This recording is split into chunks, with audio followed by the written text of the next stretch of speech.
അരിക്കൊമ്പന് കൂട്ടായി ഇനി ബുള്ളറ്റ് കൊമ്പനും. തമിഴ്നാട് നീലഗിരി മുത്തുമല ജനവാസ കേന്ദ്രത്തിൽ വീടുകൾ തകർത്ത് ഭീതി പരത്തിയ ബുള്ളറ്റ് കൊമ്പനെ പിടികൂടി. 25 ദിവസങ്ങൾക്ക് ശേഷം അരിക്കൊമ്പനെ പണ്ട് തുറന്നുവിട്ട അതേ മണിമുത്താർ അപ്പർ കോതയാറിൽ തമിഴ്നാട് വനംവകുപ്പ് ഉദ്യോഗസ്ഥർ തുറന്നുവിട്ടിരിക്കുകയാണ്. ഈ റിപ്പോർട്ടാണ് ഇനി കാണാൻ പോകുന്നത്. അതോടെ മിഡ് ഡേ ന്യൂസ് അവസാനിക്കുന്നു. അതിനുശേഷം സ്പീഡ് ന്യൂസുമായി വർഷയെത്തും.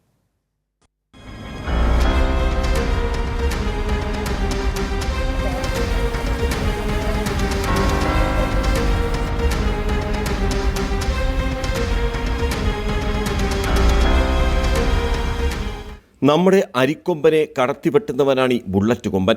നീലഗിരി മുതുമല ജനവാസ കേന്ദ്രത്തിൽ വീടുകളുടെ വാതിൽ തകർത്ത് TV ഉൾപ്പെടെ ഗൃഹോപകരണങ്ങൾ നശിപ്പിച്ചും ബുള്ളറ്റ് കൊമ്പൻ നാശം വിതച്ചിരുന്നു. ഏറ്റവും ഒടുവിൽ ജനങ്ങൾ പൊറുതിമുട്ടിയപ്പോൾ പരാതിയുമായി ഇറങ്ങി. അതോടെ വനം വകുപ്പ് ബുള്ളറ്റ് കൊമ്പന് വേണ്ടി വല വിരിച്ചു.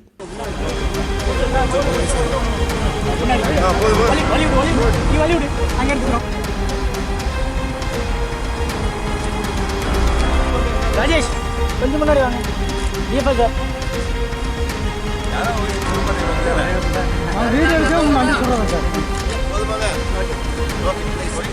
ഭീതി പരത്തി ബുള്ളറ്റ് വേഗതയിൽ പാഞ്ഞെടുക്കുന്ന കൊമ്പനെ മയക്കുപിടി വെച്ച് കഴിഞ്ഞ മാസം പിടികൂടി.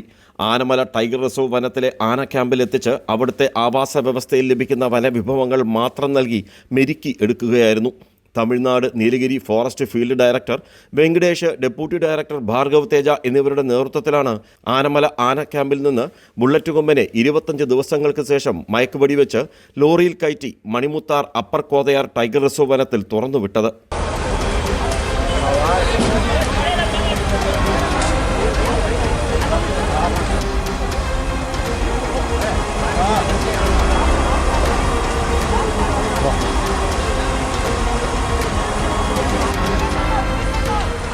അതേസമയം അരിക്കൊമ്പൻ അപ്പർ കോതയാർ വനമേഖലയിൽ ഇപ്പോഴും ഒറ്റയാനയായി കഴിയുന്നതായി മണിമുത്താർ ഫോറസ്റ്റ് ഉദ്യോഗസ്ഥർ പറഞ്ഞു.